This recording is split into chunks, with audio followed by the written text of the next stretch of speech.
Na našej škole 14.2. sa uskutočnil karneval. Za akú karnevalovú masku ste prezlečení?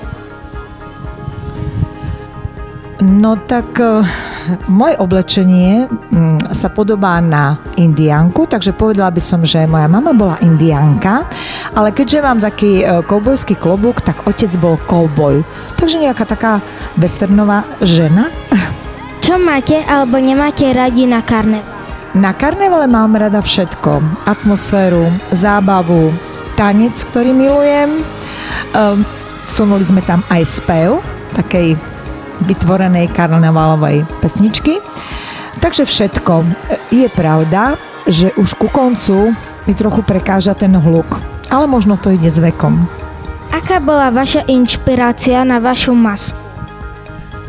Inšpirácia nebola žiadna. Vošla som do obchodu, priznám sa, do second handu, boli tam karnevalové masky, tak som to tam popozerala a náhodou sa tam objavili tieto šaty, ktoré boli presne ako keby na mňa.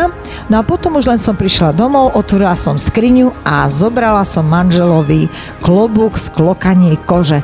A dostala som príkaz, že na ňoho musím dávať veľký pozor.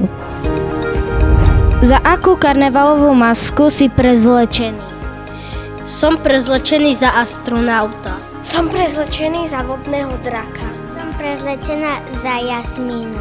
Som prezlečená za červenú čiapočku. Som prezlečená za čarodejnicu. Aká maska sa ti najviac páči?